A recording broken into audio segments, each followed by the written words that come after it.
Aqua రైతులకు నమస్కారం.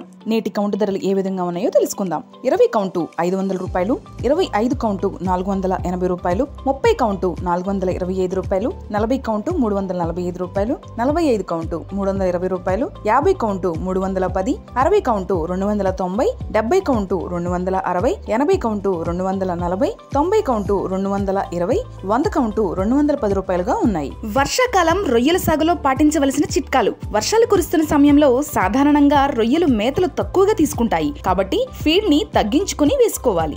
రొయ్యకు EHP కాటు వేగంగా వ్యాప్తి, నష్టాల బాటలో రైతులు.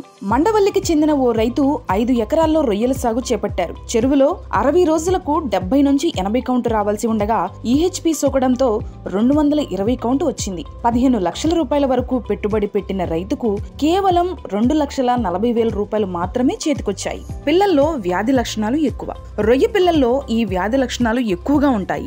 ఉమ్మడి జిల్లాల్లో ప్రభుత్వ గుర్తింపు పొందిన హ్యాచరీలు నామమాత్రంగానే ఉన్నాయి. ప్రైవేట్ హ్యాచరీల నుంచి నాణ్యమైన రొయ్య పిల్ల లభించడం లేదు. దీంతో రైతులు దూర ప్రాంతాల నుంచి గుర్తింపు పొందిన హ్యాచరీ నుంచి రొయ్య పిల్లలు తీసుకొస్తున్నారు. వ్యాధి లక్షణాలు లేని పిల్ల వేస్తున్నా చెరువులో వేసిన తర్వాత వ్యాధి బారిన పడుతున్నాయి.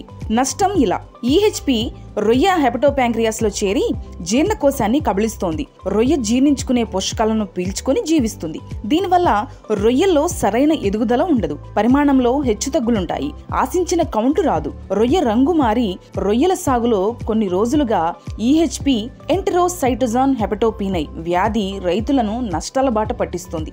దీనిని గుర్తించడానికి రైతులు ప్రత్యేక శ్రద్ధ తీసుకుంటున్నా నివారణ సాధ్యపడటం లేదు. లోపం ఎక్కడుందో పసిగట్టలేక అవస్థలు ఎదుర్కొంటున్నారు. చెరువులు రొయ్య పిల్లతో పాటు చెరువులోనూ ఈ వ్యాధి లక్షణాలు లేకుండా చూసుకోవడం ముఖ్యం. చెరువులను పూర్తి స్థాయిలో శుభ్రపరచాలి. బాగా ఎండగట్టి బ్లీచింగ్ చల్లాలి. సున్నాన్ని ఎక్కువ మోతాదులో చల్లి pH స్థాయిని పెంచాల్సి ఉంటుంది. అన్ని దిక్కుల నుంచి మట్టి నమూనాలు సేకరించి ల్యాబ్ లో పరీక్షించాలి. అదేవిధంగా నీటి పరీక్షలు తప్పనిసరిగా చేయించాలి. పిల్ల ఎంపిక సంఖ్యకు ప్రాధాన్యం.